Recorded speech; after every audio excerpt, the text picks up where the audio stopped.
bien, ya está con nosotros Mónica Uribe, muchísimas gracias. Bienvenida, buenos días. Hola, Bienvenida. buenos Y días. justamente nos vas a hablar de dos libros que antiguamente se leían en la época navideña, ¿no? Efectivamente, son dos libros de los famosos clásicos juveniles que se regalaban en estas épocas, Ok. a principios del siglo XX. Bueno, a mí todavía me tocó leerlos. No a principios del siglo XX. No precisamente. Y bueno, son dos libros súper interesantes, son los clásicos juveniles cristianos Ok.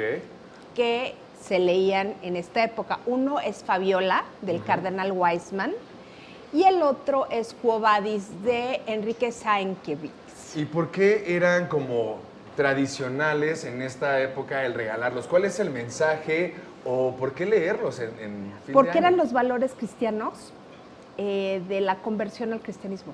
Ah. Ese era el sentido que tenían los dos, a pesar de que uno es de mediados del siglo XIX y el otro de fines del siglo XX, los dos tratan más o menos la misma época de la persecución cristiana. Oye, ¿y quién fue Fabiola o por qué se llama Fabiola? ¿Existió Bueno, Fabiola? la verdadera Fabiola, sí existió, Santa Fabiola, era una mujer aristócrata romana que decidió viajar e irse a Jerusalén y era muy amiga de San Jerónimo. Esa es la verdadera, en quien se inspiran. Pero Fabiola, la del libro, es un personaje ficticio, aunque el resto de los personajes, muchos de ellos son verdaderamente santos de distintas épocas, algunos sí coincidieron dentro del cristianismo primitivo. O sea que digamos que de alguna manera el atractivo de estas obras, guardando todas las proporciones correctas, pues es con lo que ahora sucede con el mezclar personajes de historias o de novelas o de Exactamente. cómics. O sea, como que eso supongo que Exactamente. fue el gancho para que los jóvenes dijeran, wow, o sea, Hay santos que leer. reales conviviendo en un... Conviviendo con con gente personajes normal ficticios. en una época histórica determinada. En el caso de Fabiola estamos hablando de entre el siglo II y III.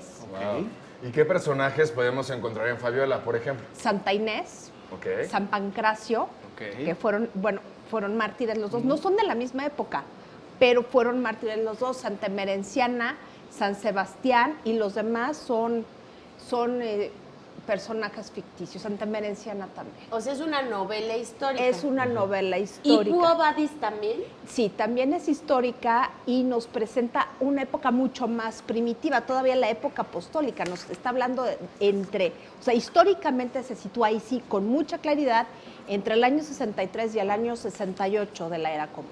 Wow. Sí, ya habla de Nerón, de Petronio, es una historia de amor de una chica polaca, bueno, prepolaca o En ese entonces, protopolaca, ¿no? Claro. por así decirlo, que se llama Aligia, y un aristócrata romano que se convierte, él al cristianismo, ya era cristiana y él se convierte al cristianismo, pero es toda una serie de aventuras en donde aparece San Pablo, aparece Nerón, aparece Petronio, que es uno de los principales escritores de principios de la era cristiana.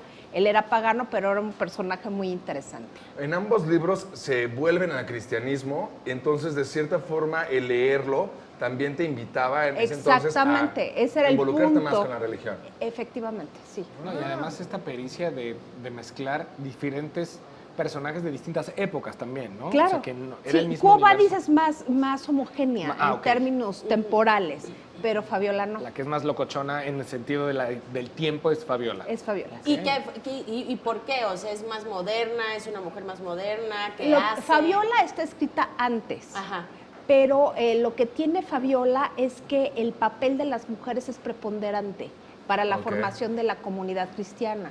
En cambio, Quo Vadis es más de aventuras Y de romance. y de romance. Es una épica. Sí, es épica. Ah, está padre. Fíjate que es bien interesante entender cómo hay ciertas historias que ya tocaban temas de empoderamiento femenino Sí. y de mezclar personajes épicos cuando pues ni siquiera había cine, por ejemplo, ¿no? Claro. Y claro, las dos fueron llevadas al cine en diversas ocasiones. Wow. Mónica Uribe, Pues hay que muchísimas checarlo. gracias. Gracias Pues a lecturas ustedes. para después de la noche de Nochebuena, después de Navidad también, de Navidad. que nos recomiendas. Muchísimas gracias, Gracias a por toda ustedes. esta información.